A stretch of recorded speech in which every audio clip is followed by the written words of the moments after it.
Welcome to another episode of Storytime with BDD. I'm your host, BDD, aka Brooklyn Dad. Happy Friday.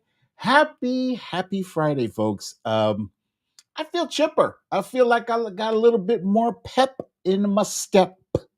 I'm in a good mood. There is a lot more good news than bad news on this Friday evening, August 2nd. So I am glad, first of all, I'm glad you guys decided to join me today. I want to say, of course, welcome to all my regulars here.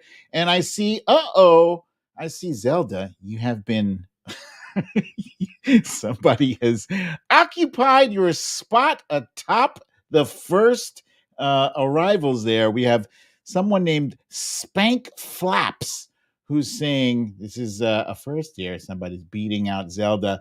It's a trap. Harris's father, that's Kamala Harris's father, is going to be Hunter Biden. That is smeared. Let's hope not. Let's hope they can keep her poor dad, out of this. But welcome, Zelda. I see Claudia there too. Jenny Rayner, Diane London is there. But Valerie G, Foxhill. Oh, Foxhill Dreams. I'm so sorry. My thoughts and prayers, my deepest, most heartfelt condolences to you and your family. Linda, aka Foxhill Dreams, has lost her husband and had to bury him. So sorry. I'm so sorry to hear that. Terribly sorry. Queen of the South is here with us. Meredith Powell, Lucy L. But please remember to hit that like button. Thank you, Jenny Rayner. Veronica Tello is here. Tracy M, aka Nurse Mitch, Happy Hippie, RJ, Lulu Girl. The gang is all here. Okay, so without further ado, we have many things to discuss today. So let's do a very quick recap of what we have in what I like to call stories of the day.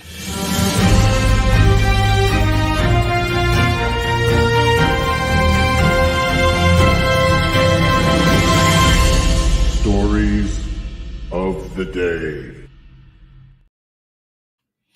So yeah, there was a lot of stuff that happened. Much of it was good. Also, a lot of it was weird. The word of the day, the word of the week, the word of the month is weird. And today's episode is called Orange is the New Weird. Weird. And yeah, orange, it's important because somebody was trying to say that somebody ain't black.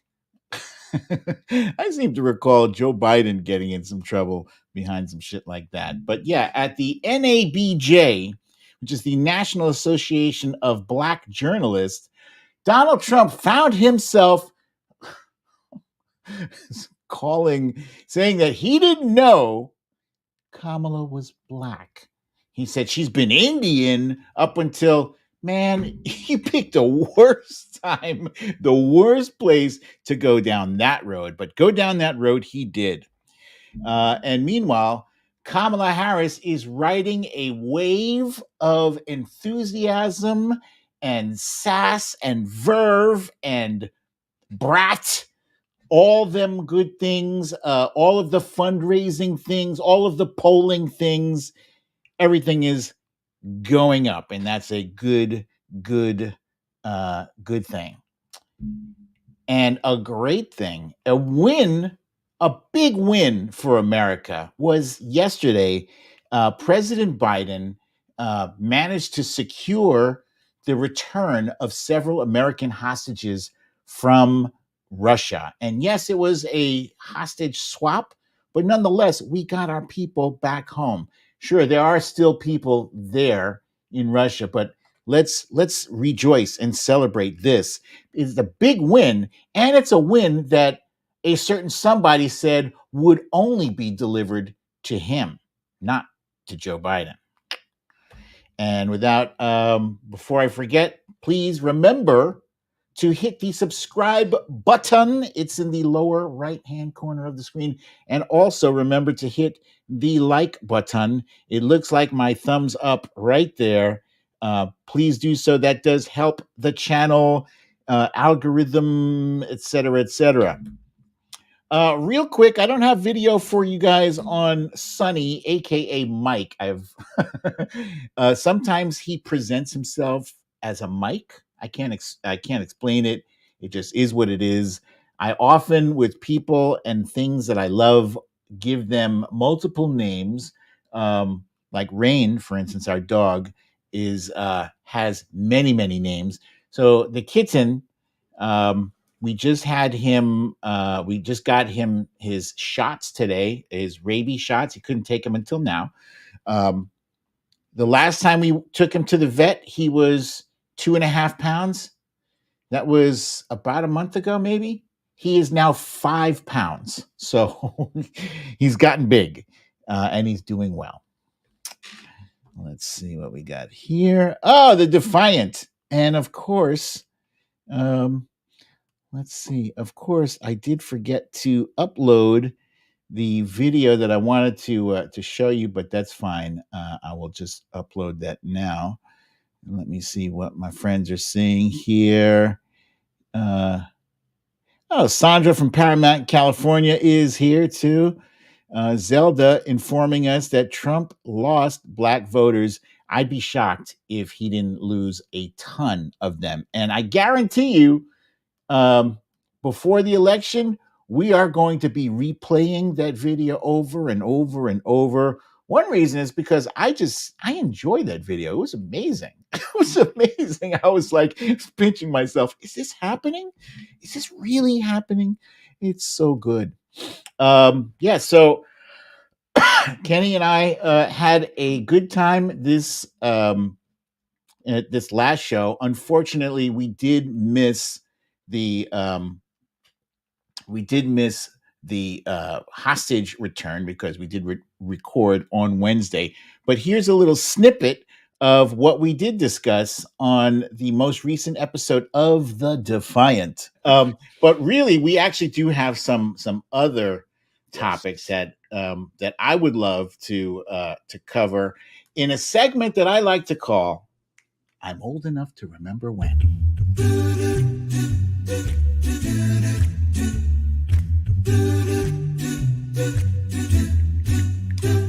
So let's start off with I'm old enough to remember when the Democratic Party was in complete disarray with all the enthusiasm of a funeral procession.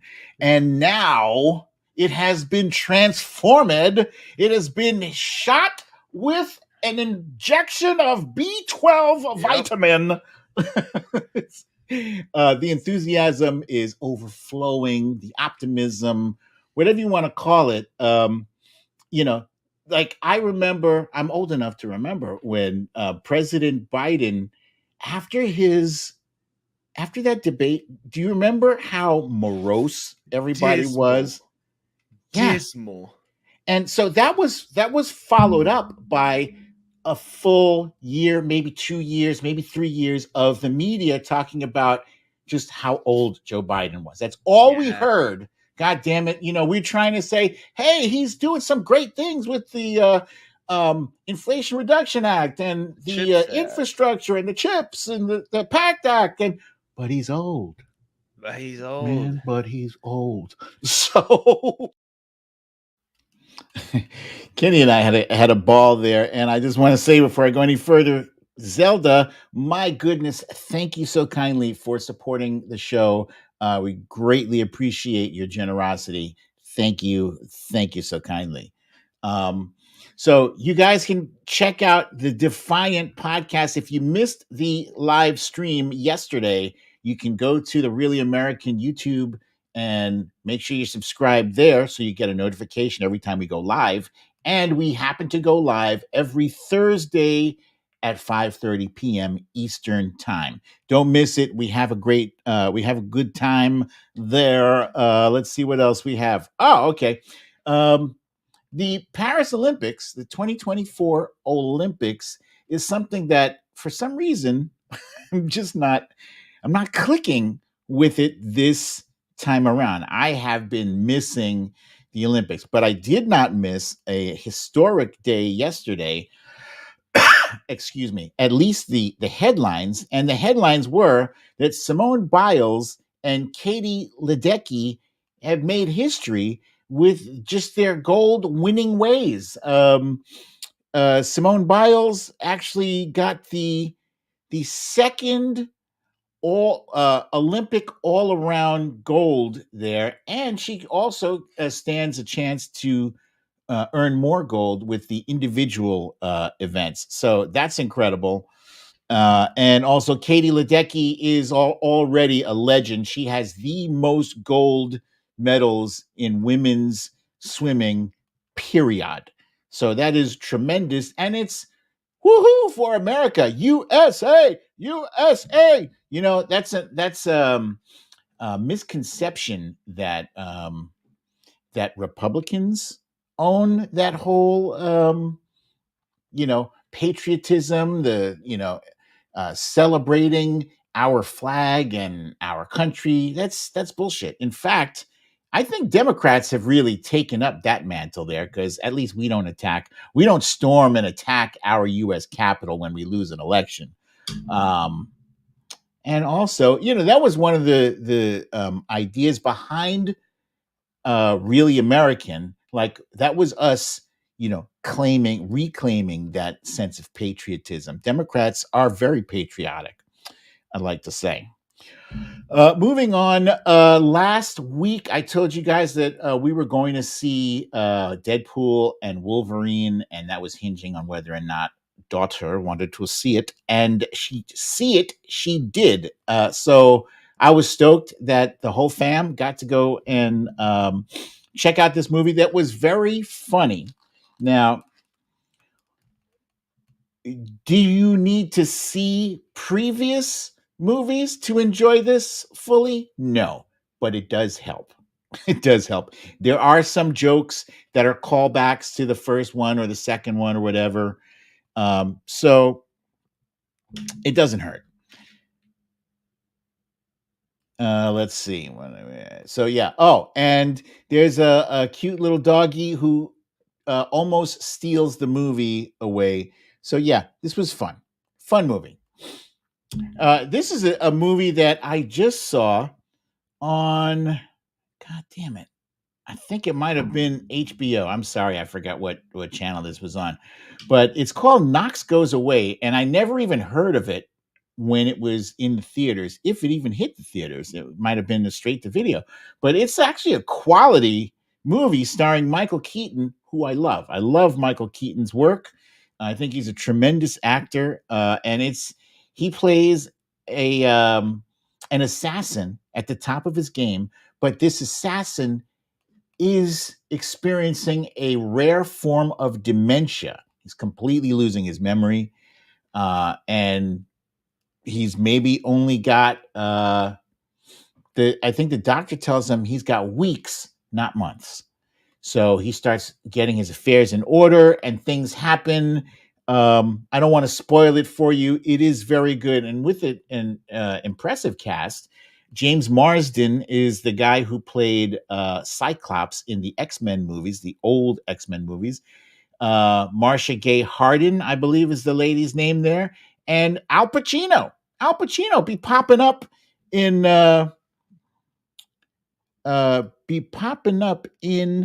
these movies random. I would also like to remind you folks, my moderators there, please help a brother out. I just did dismiss somebody here from the chat, but keep your eye peeled for disruptive influences. I like my folks to have a good time without being harassed. Lucas Sanders, welcome, my friend. Welcome back. Glad to have you. And Kingdom of the Planet of the Apes. I've been waiting for this movie to hit streaming, and streaming it now is. Unfortunately, I will have to watch it by myself because wifey is not a big fan of Kingdom of the Planet of the Apes. We're going to watch something else. Actually, I think we're going to watch it's an old movie starring Superman. What's his name? Henry Cavill. Henry Cavill, aka Superman, is in this movie. The Man from Uncle. So we'll watch that instead. But at some point this weekend, I do intend to watch Kingdom of the Planet of the Apes, which is the next chapter in these updated, very high quality CGI Planet of the Apes movies. Now, if you are like as old as I am, you probably remember the old Planet of the Apes movies where they had the rubber masks, and actually those rubber masks weren't that bad. But the whole premise of these is that this is hundreds of years into the future when apes have already dominated the planet and subjugated the human race. Now humans we are reduced to just like grunting and no language having beings. And so yes, that's right, with Charlton Heston. You, god damn it, you blew it up. Excuse me. So this one picks up exactly there where humans have lost the ability to speak and communicate, and bada bing bada boom. So if you've already seen it, don't spoil it for me. I'm going to see it at some point. Regardless of how good or bad it is rated, I am going to see it. I'm also going to watch the season finale of a show that I've been watching. It's linked to it's linked to the Game of Thrones that has already been finished. This happens maybe hundreds of years prior to the events of Game of Thrones. This is called House of the Dragon, and this is the second season, and it's pretty good so far. I won't spoil it for you guys because there are some things happening. What I like about this is that we do get to see dragons quite a bit. So they pumped up that budget for the dragons, and I will say that the woman on the screen right now, her name is Rhaenyra. I am Team Rhaenyra. That's it. I am totally rooting for her because I think that her friend did her wrong in this show. Okay, so let's start off with the kind of shitty news. This was from today. The jobs report, the July jobs report came out today, and it was not great. Not great at all. And that's fine. You have throughout the course of the year, you're going to have some jobs reports that are better, some that are worse. This is one that is worse. It is still positive job growth. It's not negative. It's not like we lost jobs. We did gain jobs, just way fewer than were expected. I think we were expecting 180,000 jobs, and we only added 114,000. And the unemployment rate ticked up from 4.1 to 4.3. Now, that should normally look like a bad thing. Unemployment rate ticking up, because that means more people are now unemployed. Normally, that would be a bad thing. But the Fed has maintained this whole time, and the Fed, those are the folks who increase and decrease the interest rates. We've been waiting for them to decrease interest rates, but they were saying we can't do it because unemployment is still too low. So, presumably, the unemployment rate has ticked up. Lower that interest rate is what I'm thinking. So, the good news is that the wages did go up. Wages went up, I think it was 3.6%, which is not reflected on this graphic here. but wages did go up, and they're currently outpacing inflation. So that's a good thing. This is mixed news. This is mixed news here. Normally, I would consider hearing that the leader of Hamas was killed. I would normally consider that a good thing because Hamas is considered a terrorist organization, and he is one of the guys that the leadership in Israel said they wanted to, knock out. Why it's not, in my opinion, great news is because he was probably the lead negotiator on that side. And, we were making progress towards towards a peace, or not a peace, but a ceasefire.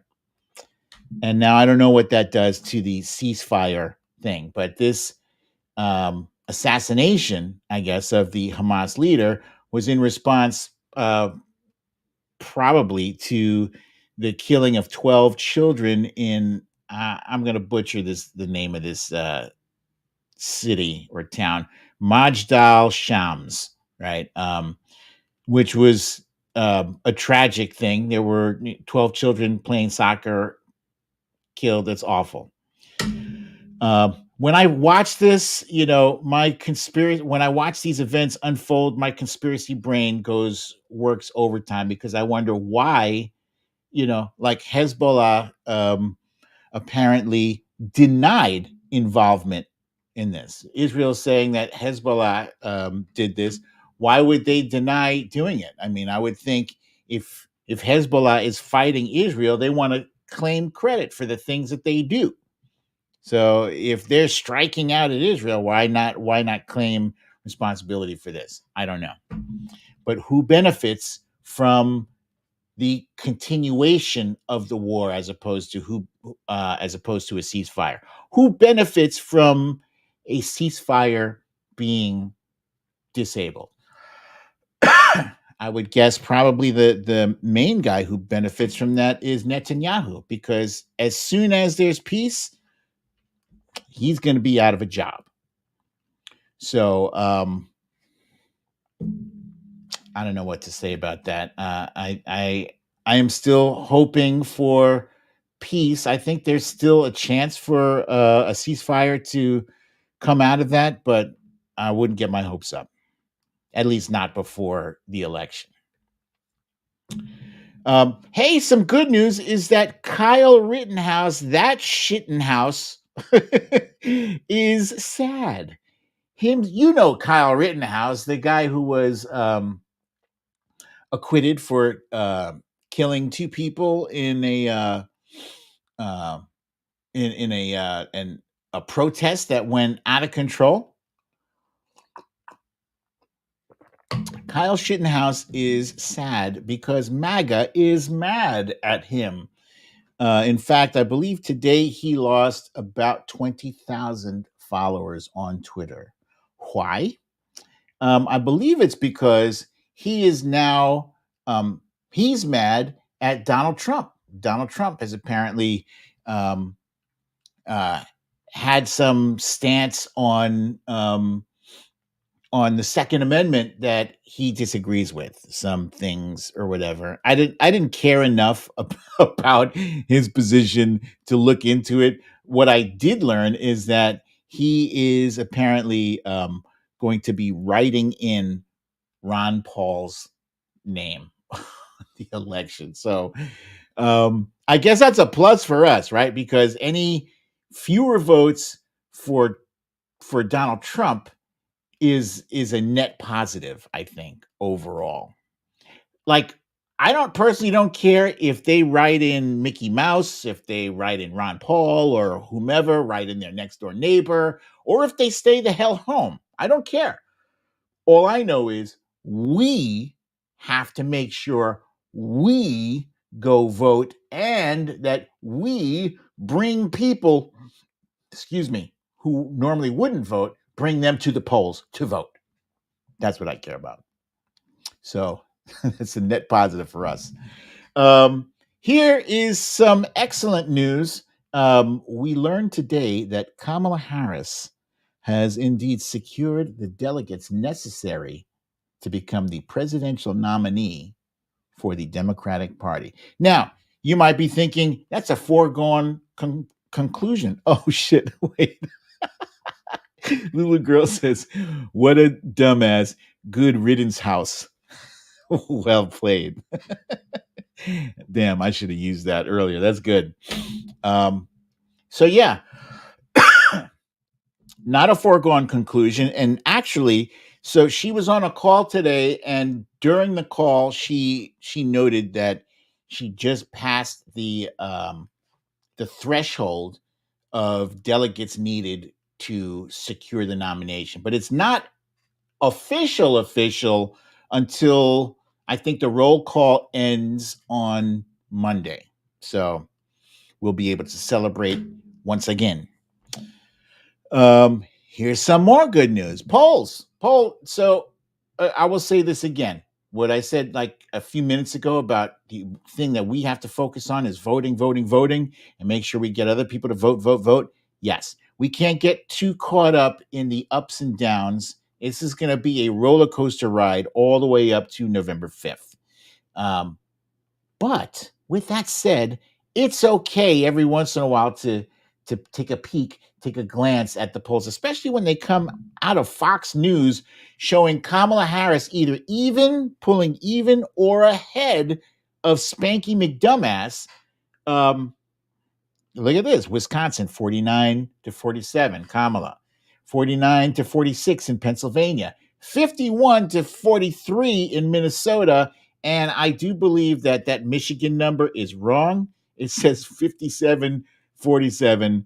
That doesn't math properly. I think it was supposed to be 49 for Kamala in Michigan, not 57, or maybe 47, whatever. But that number is wrong. But overall, the message is that since July 22nd to July 24th, Kamala Harris is up. And this is a very good.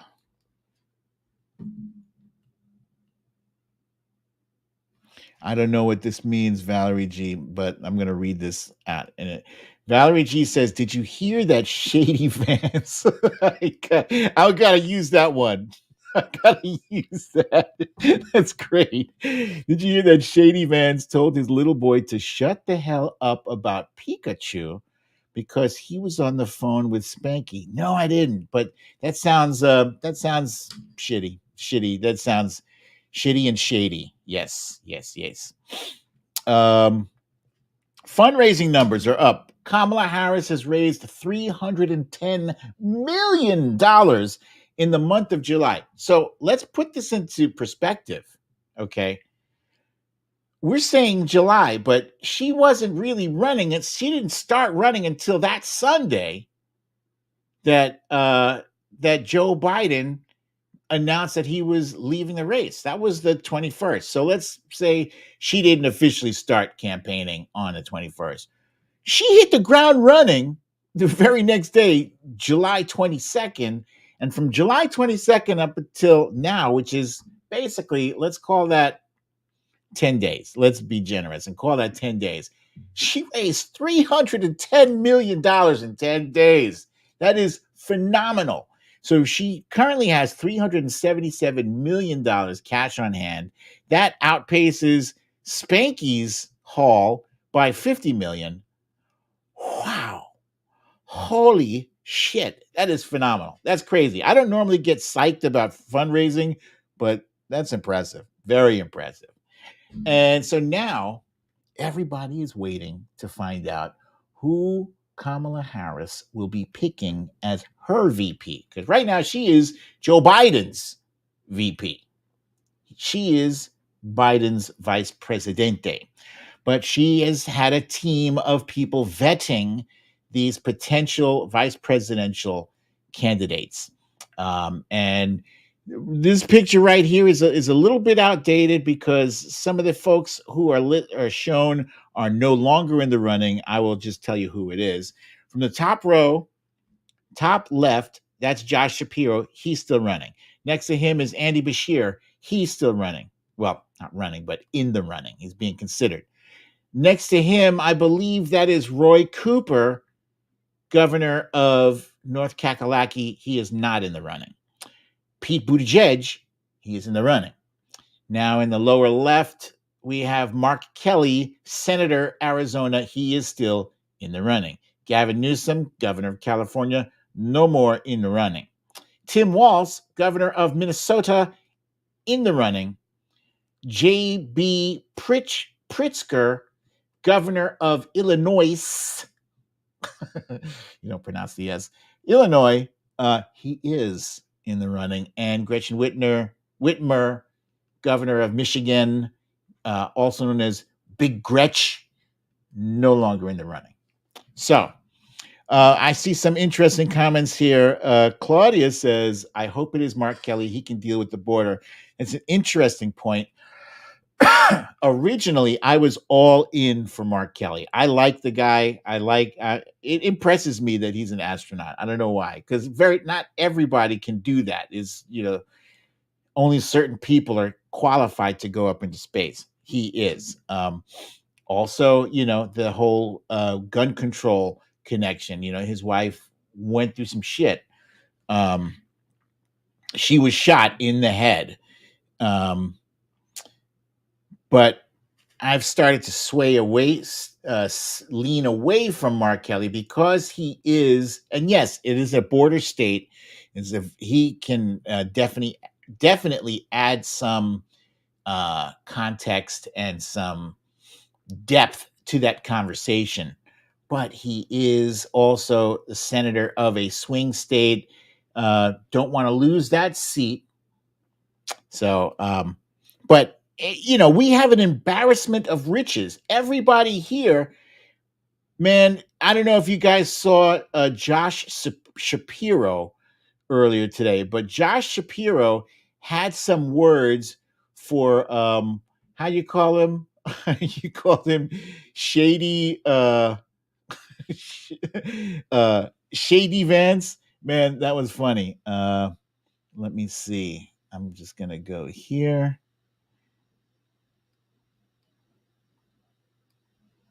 I'm going to share that with you.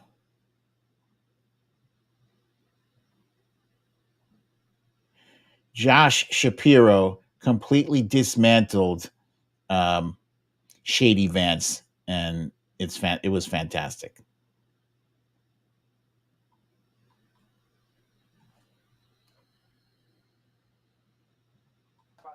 Governor, J.D. Vance just said this about you, and these are his words, quote, he compared you to a really bad impression of Barack Obama. What is your response to that? Is that what he said? It's great. I love how we get the real-time quotes here. I mean, look, I don't know. Barack Obama was probably our most gifted orator of my time, so it's kind of a weird insult, I guess. But look, I'll say this about J.D. Vance. It is real hard being honest with the American people when you're not being honest with yourself. J.D. Vance is a total phony baloney. He is the most inorganic candidate I think I have ever seen on the national stage. He doesn't know what he believes. And that is why it is impossible for him to articulate a coherent message to the American people, because he doesn't believe it. This guy is not exactly off to a good start. And it is clear that Donald Trump really has buyer's remorse with his pick. So if he wants to sling insults in my direction, which I'm not even sure is an insult, let him do it. That's fine. Bring it on. I'll be ready for whatever the hell J.D. Vance throws my direction. Woo! I love it. Love it. It was that was an articulate verbal body slam. It was beautiful. And here's what's interesting. What J.D. Vance pointed out about Josh Shapiro is something I actually noticed myself. In fact, because I went to a rally in Philly 2 years ago when Josh Shapiro was running, and what's homeboy's name? John Fetterman was running, and Barack Obama was there, and Joe Biden was there.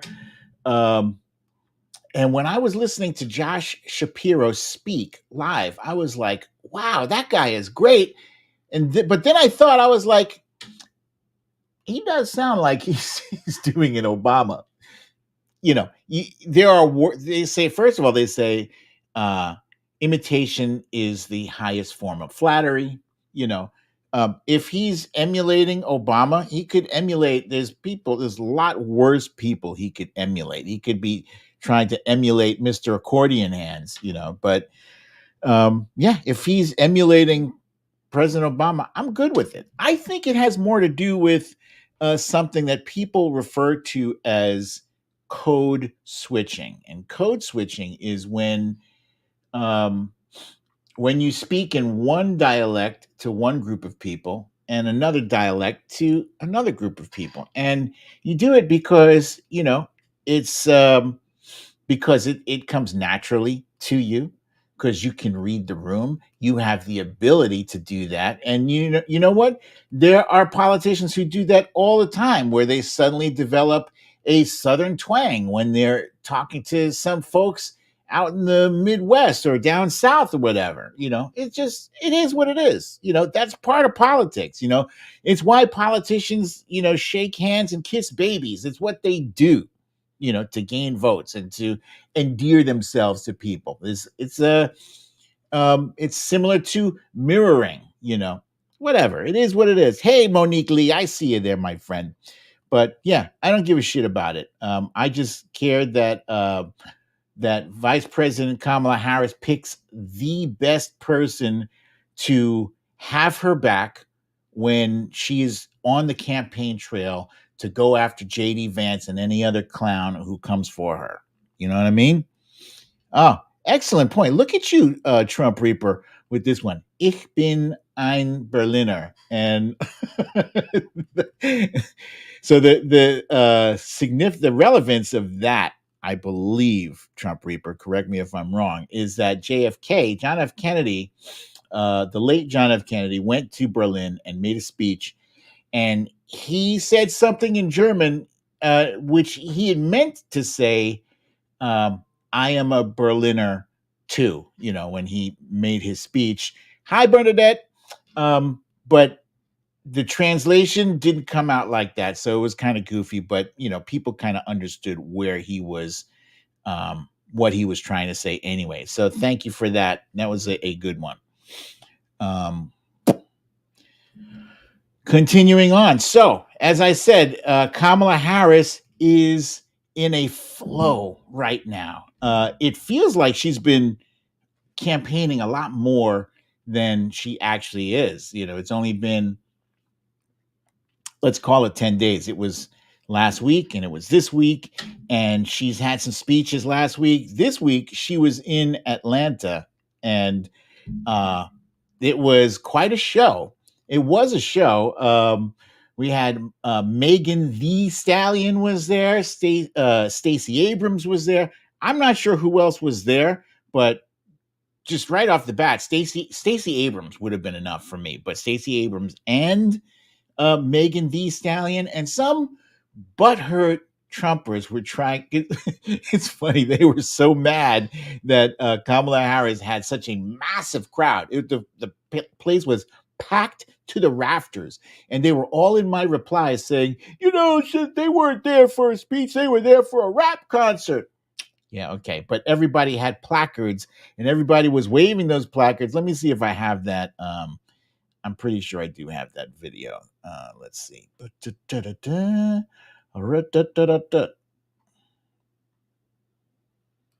Where is it?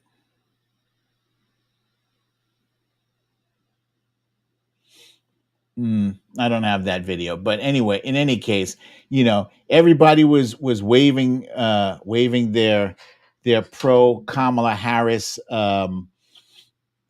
flyers and whatever. It was a very big deal, and she gave a fantastic speech. And she brought up some issues.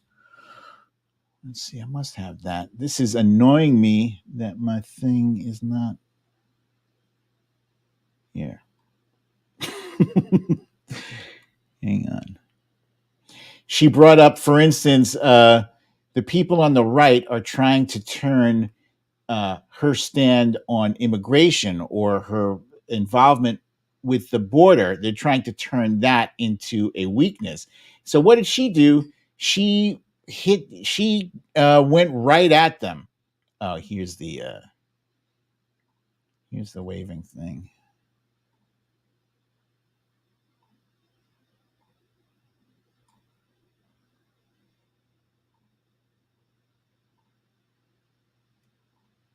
Here, this was.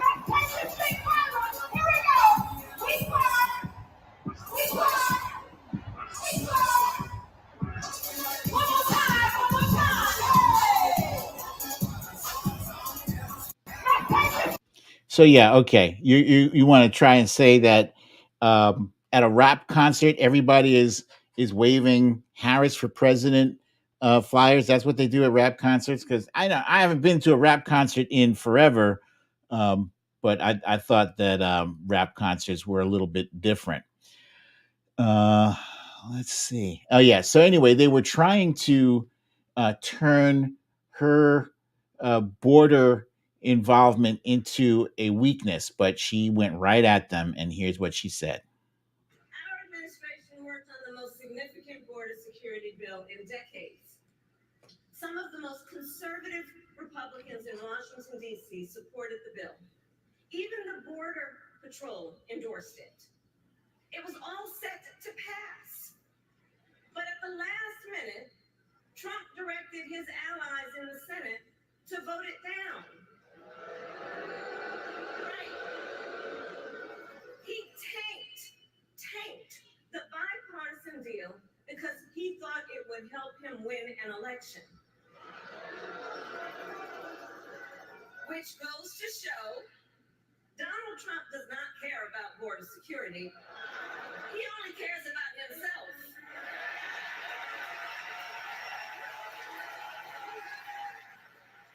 And when I am president, I will work to actually solve the problem.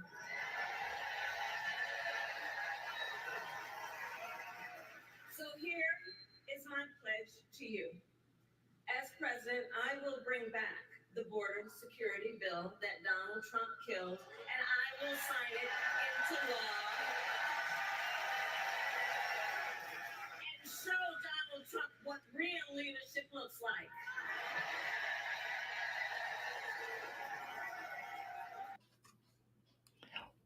Well played, Madam Vice President. Now,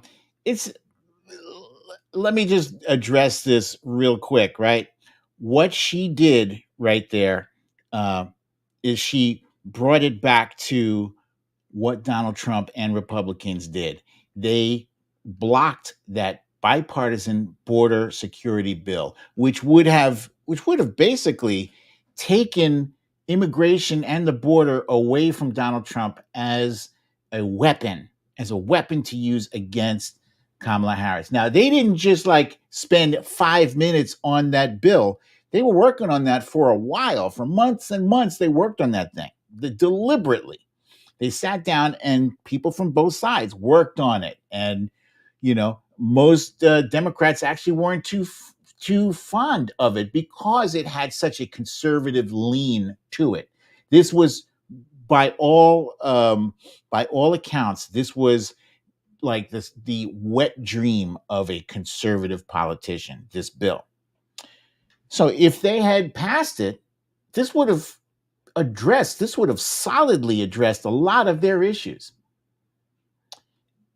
They cynically decided to block it, thinking that the American public is not going to remember on November 5th that we fucked this thing up. They're not going to remember. So it's not going to be enough for Kamala Harris to go out there and use that line in her speeches and her rallies. Why? Because, maybe folks will get it, maybe, but maybe they won't. maybe the local news stations aren't going to show that part of her rally. Maybe they're just going to do a voiceover and show her speaking at her rally and not get into the nitty gritty of everything that she said. So it's up to us. It's up to us. Those of you who are watching and listening, who have a Twitter account, who have a Facebook, who have an Instagram, it's up to you guys to remind people. Just yesterday, Lindsey Graham I don't know if that happened yesterday, if he was talking on the Senate floor yesterday, or if it was just a video that resurfaced. But there's a video of Lindsey Graham saying that Donald Trump tanked that or blocked them from going forward with that border security bill. Stuff like that. You got to you got to share it. You have to spread it. It's up to us.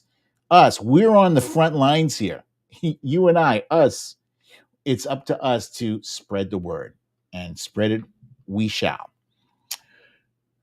Yeah, that's the one, Claudia. Claudia says she saw a video of Miss Lindsey Graham saying taking the bill was a mistake. Yes, indeed. That stuff. Help us out, all of us. And then she had another great moment during that Atlanta speech where she specifically called out Donald Trump. And what she was saying was that Donald Trump has been saying a lot of things about me.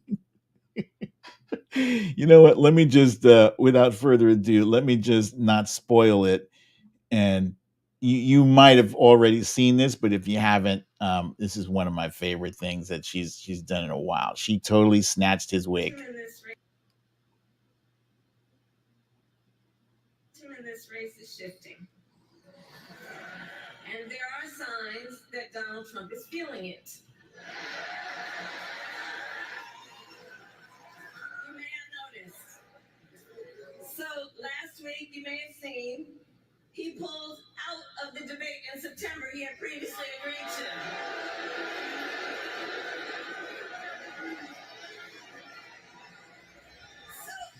So here's the thing. Here's the funny thing about that. So he won't debate, but he and his running mate sure seem to have a lot to say about me. And by the way, don't you find some of their stuff to just be plain weird?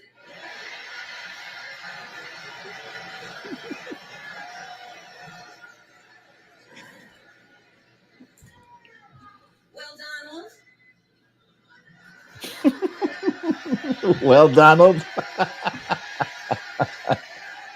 The pause. I do hope you'll reconsider to meet me on the debate stage.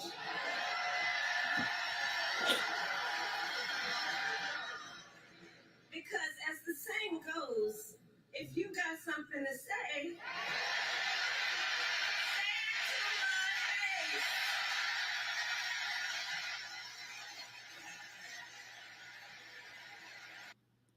I love that. I loved everything about that. Just the delivery, the pause, the fact that she smiles quite a bit, and that's an interesting contrast with Donald Trump, because that's all this whole election is from here to November 5th. This whole election is a split screen. The split screen. On one side, you got this old crabby, ratchety, orange painted face jackass who's a convicted felon and found liable for sexual assault, versus an accomplished prosecutor and sitting vice president of the United States, who smiles, who is youthful, who is joyful. She laughs. Never seen Donald Trump laugh. And to me, that's kind of weird. And weird is the catchphrase that the Democratic Party has seemed to coalesce around. And at first, when I heard Weird being used as a battering ram against Donald Trump, I was like, really? That's where we're going? We're not doing the convicted felon thing? Because, that's still, in my opinion, the convicted felon. That's the money shot right there. No, it's weird. Weird is the word. And I was like, why? Why? It's so low tech. Exactly. It is low tech.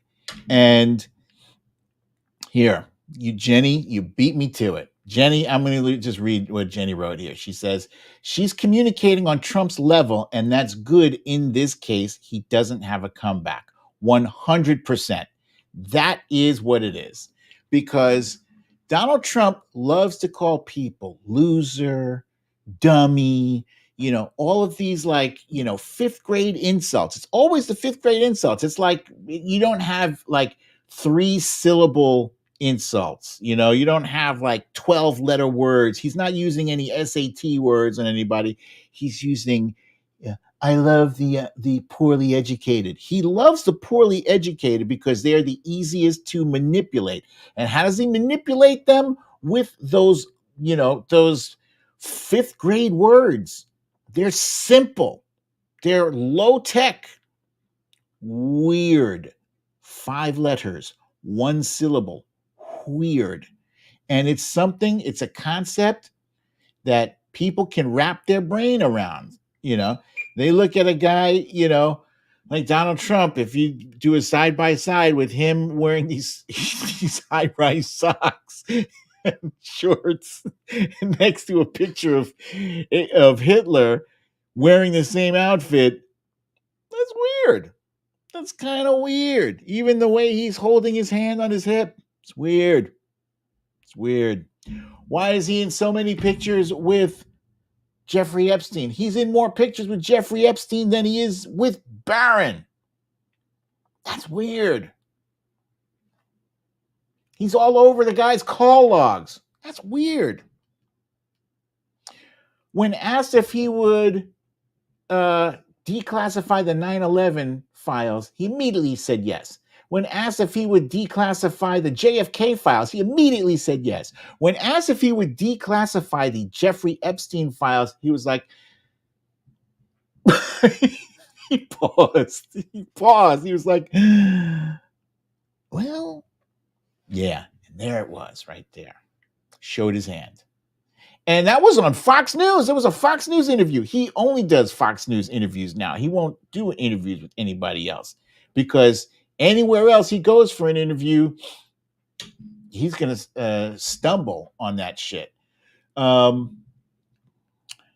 He wears so much face makeup that it rubs off onto his white shirts.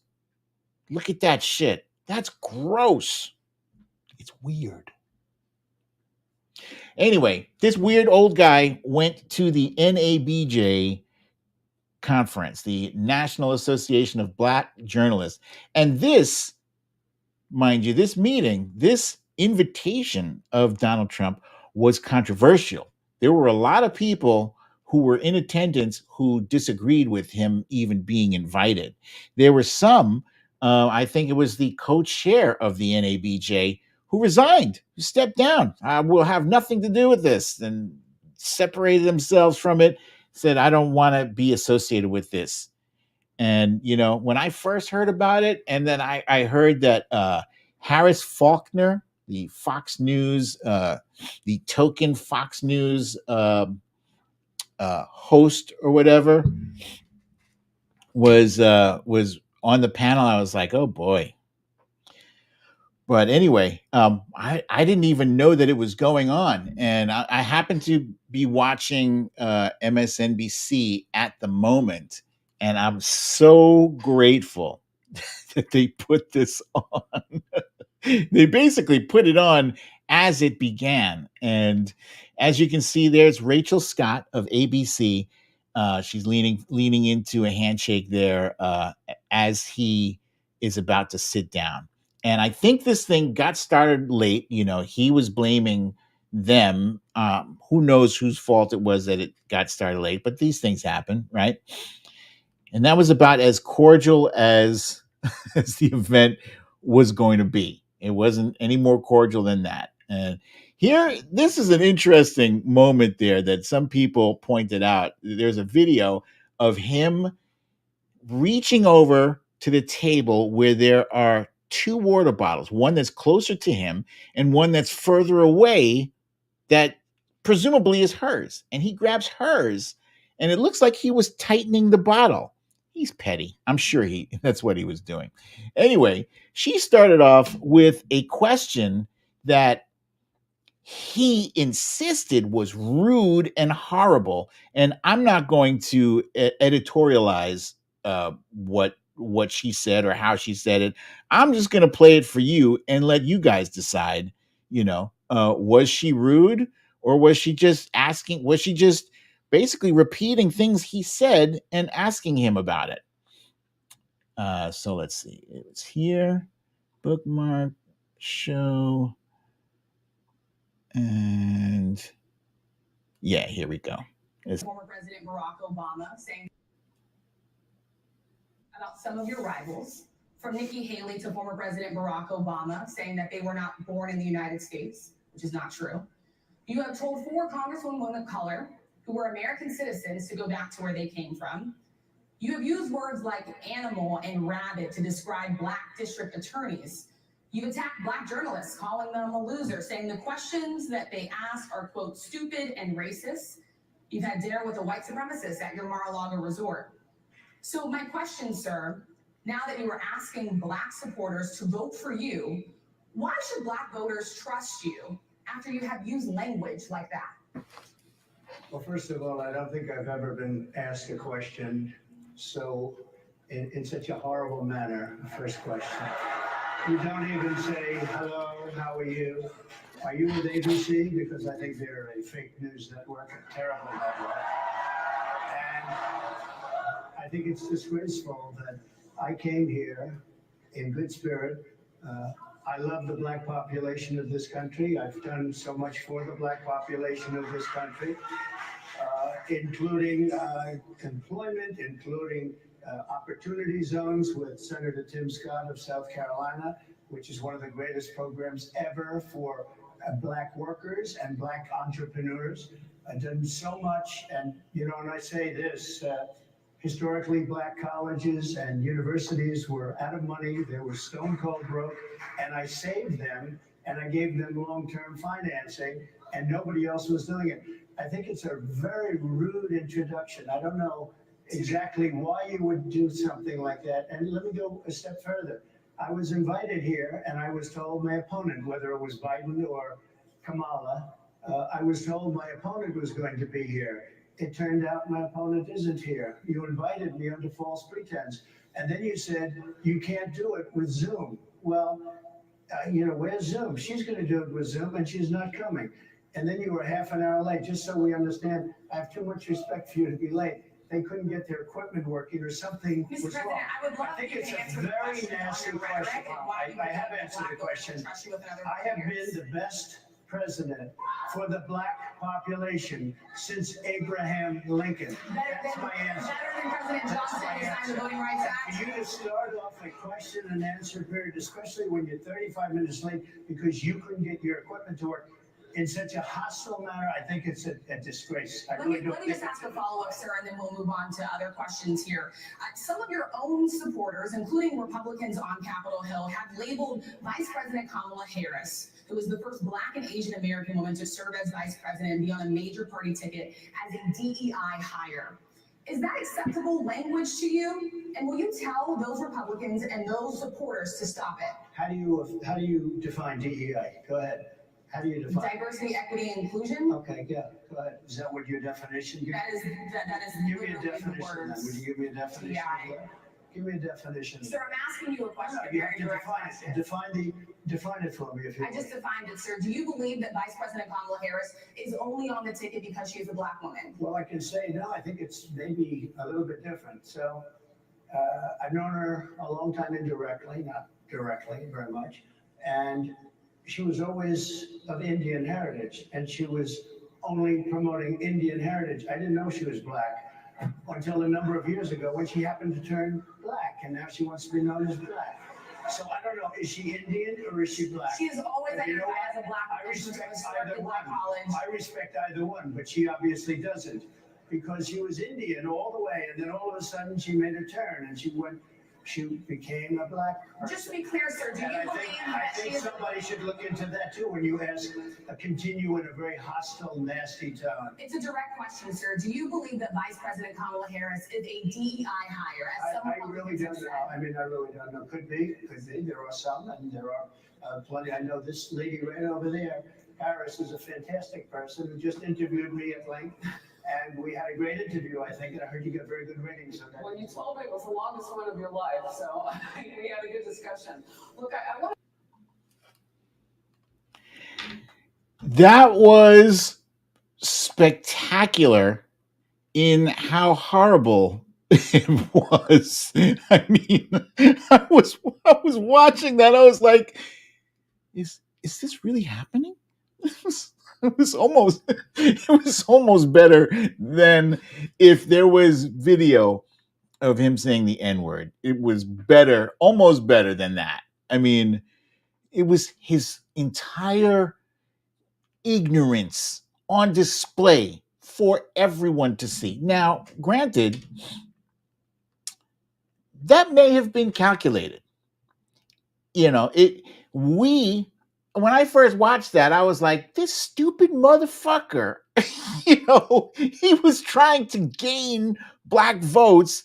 And then you stood in front of a room of educated black folks and tried to spin that old nonsense racist bullshit. And then I was like, wait a minute. Oh, he didn't do that for the black community. He did that for the racists. He wants to bump up his numbers, say, look, I went into the belly of the beast and I stood there and I took their attacks. And I told them to their face. That's basically what happened. I thought it was funny that in response to the question of whether or not he never answered, whether or not he thought Kamala Harris was a DEI hire, he pivoted to Harris Faulkner. It's like, by the way, Harris Faulkner. I was like, oh shit, she's your friend. She's your friend. And you're so okay. So the whole thing with the DEI hire, some Republicans will, try to innocently say, oh, well, we just, you guys are using the DEI hire. Yeah, but you guys have weaponized DEI hire to mean that someone is only hired not based on their merits, but just based on the color of their skin. And the implication is that they are not qualified for said position. They're only just given the position. They're saying that the worst qualified people are being given a position only because they are black or Latino or whatever. And that is some fucking bullshit. That is the most racist shit you can possibly say.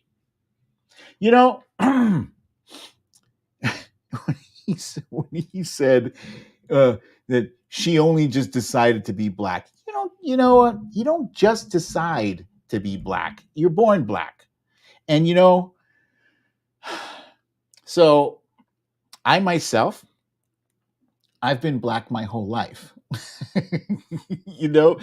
And I don't know how old I was when I realized it, right? Because in the early years, I was going to public school and everybody was diverse. We had black kids and white kids and Latinos and Asians, and we didn't give a shit. Most young kids don't care. You have to be taught. You have to learn racism. Then I remember the very first few times I heard people compliment me on how articulate I was. And I never thought of it back then as an insult. In fact, I took it as a compliment. But I didn't realize that they were saying you were articulate, and the silent part was for a black kid. You know? And then in my neighborhood, my mom was always on my case about, don't say y'all. I came home from school one day saying, how y'all doing? Right? Because that's how my friends talked in school. She told me, if I ever hear you say y'all again, I will slap your face. I was like, what? She said, it's you guys or you all. Don't ever let me hear you say y'all again. And from that moment on, I was all about proper grammar and proper speech. As simple as that. But as a result, in the neighborhood, I was accused of talking like a white guy, speaking white. That was weird. I'm not white, but I'm speaking white. I'm just speaking, proper grammar in English. So that was my that was my issue growing up. You were never black enough, or you were too black. I later on I went to a private school, and I was one of 4 or 5 kids in the school that was black. And then you knew, there's a very big difference. I knew I was black trying to hail a cab wearing a 3-piece suit, and a yellow cab would go right past me and stop 5-10 yards beyond me to pick up a white passenger. That happened so many times. I was so glad when Uber became a thing, because now you can't deny my ride. I knew I was black walking into a department store and having people follow me in the department store.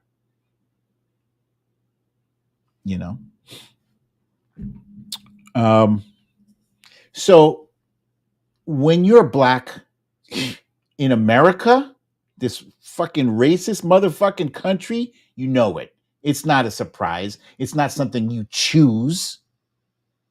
You are when you're born. Apparently, there was a thing called the 1-drop rule. I don't remember who came up with it, but apparently, like, if you have like 1 drop of black blood in you, you're black. I remember there's a song, I think, by Peter Tosh. No matter where you come from, as long as you're a black man, you're an African. Kamala Harris is mixed. She is Jamaican and Indian. So, if you walk down Flatbush Avenue in Brooklyn, you're going to find plenty of people who are Jamaican, who are Haitian, who are Guyanese, and you won't know it. You won't know what nationality they are until they start to speak. But if everybody's just quiet and nobody's wearing like, ice gold and green, all you see are black people. You don't look down Flatbush Avenue and say, oh, hey, that's Jamaican right there, and that's a Haitian right there. And then you just see black. That's what it is. So they're trying to draw some kind of distinction between Kamala's blackness and Kamala's Indianness. She is both. She is both. And it's such a fucking annoying discussion. It is annoying that there are these fucking assholes online that are like, oh, she's not black. Who the fuck are you? She's been black her whole life. So it's disgusting. Anyway, where was I? That shit got me in my feelings. So yeah, I came across some memes here. This one, I didn't know he was orange until a number of years ago when he happened to turn orange. You know, it's just ironic that this racist jackass wants to make an issue out of color. The guy spends, in order. I saw a video of this dude who was like doing the orange Trump makeup, and it took him a long time to apply the mix that Donald Trump uses to make his face look like that. Trump, Kamala is pretending to be black, also Trump pretending to be orange.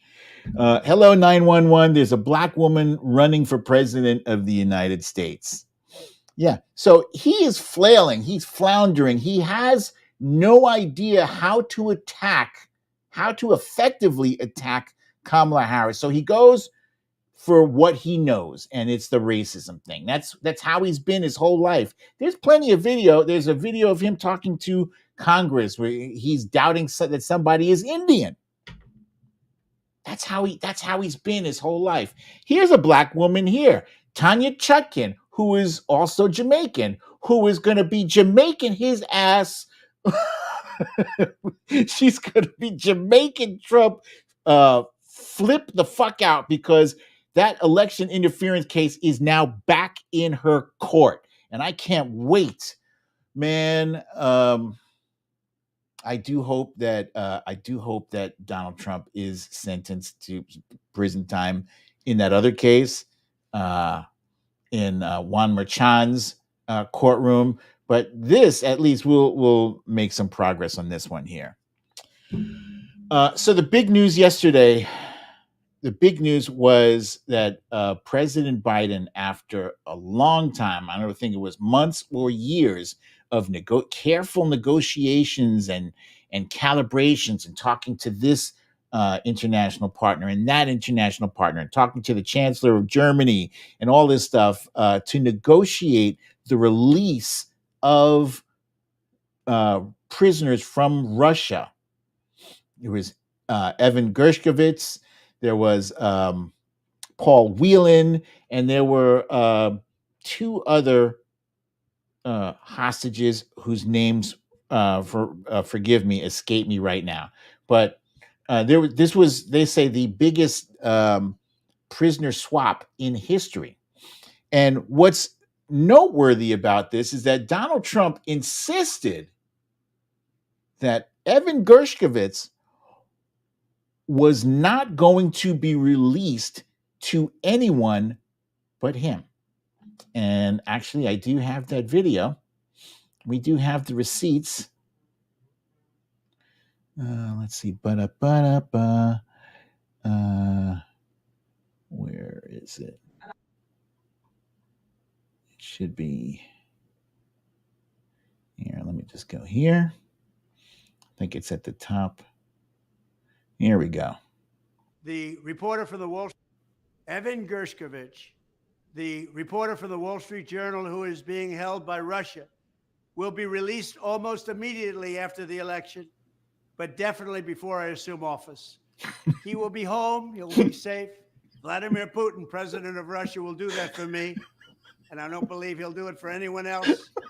And we will be paying nothing. Biden likes to pay massive numbers. We will be paying nothing. Thank you very much. Oh, that's so great. That is so great. Very satisfying to see him proven wrong in real time. See him proven wrong in real time. A few moments later, there was President Biden yesterday making the announcement, the official announcement, that their suffering is over and they are coming home. And there's a picture of them on the plane on their way home. And then late last night, this was around between 11:30 and midnight. That was when the plane landed, and the first person off the plane was Paul Whelan, and then followed by Evan Gershkovich, and there was celebration. It actually brought tears to my eyes when Evan's mom embraced him, because they said she was a big part of she was a big part of like the behind the scenes, like trying to get him. She never gave up trying to get him free. I don't know how many of you folks out there have kids, right? But if you've ever, when your kids were young, right? If you've ever, been in the grocery store or something, and for a split second you look and you don't see them, your heart stops. Your heart stops for like a split second, or it drops, and you're like, and then like 2 seconds later, you peek around the aisle, and there they are. You're like, oh.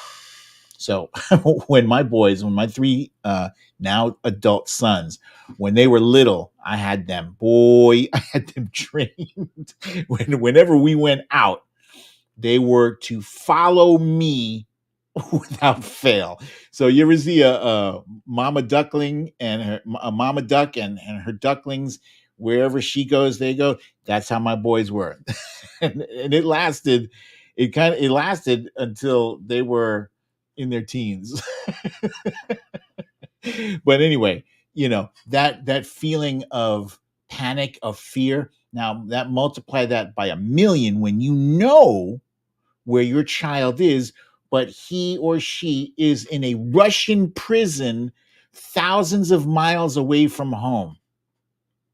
A prison where you've seen other people go, and it's like a black hole, and they never see their kids again. Because it doesn't matter how old you are, when you have kids, if you're like in your 50s and your oldest child is in his 30s, that's still your child. You still concernicus, you are still worried for their well-being. So it was huge that these hostages were released and brought back by President Biden. And here's what I love about Joe Biden. What I love about him is that he didn't make it about himself, right? He gave 2 speeches yesterday. He had 2 press briefings, and he wasn't there in front of the reporters saying, nobody said it could be done, but I did it.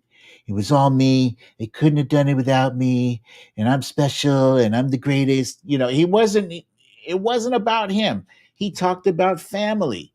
He talked about relationships. He talked about his foreign partners. He talked about America.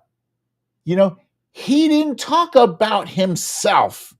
He didn't say how great I am and these people owe me a debt of gratitude. None of that shit that Donald Trump would have been saying. That's what I love about Joe Biden. Sure, he was an integral part of that. And the only reason, actually, that these people, that one of them in particular said, I will do it, Joe, because it's you.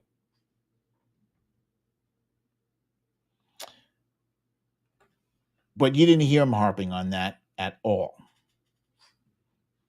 We heard about that after the fact.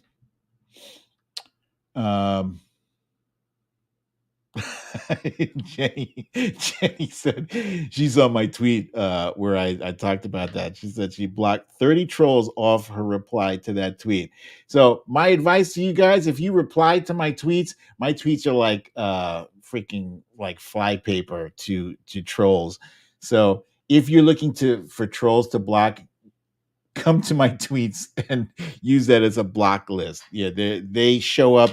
They're like the first 60 seconds that my tweet is up, I've got like 30 troll replies.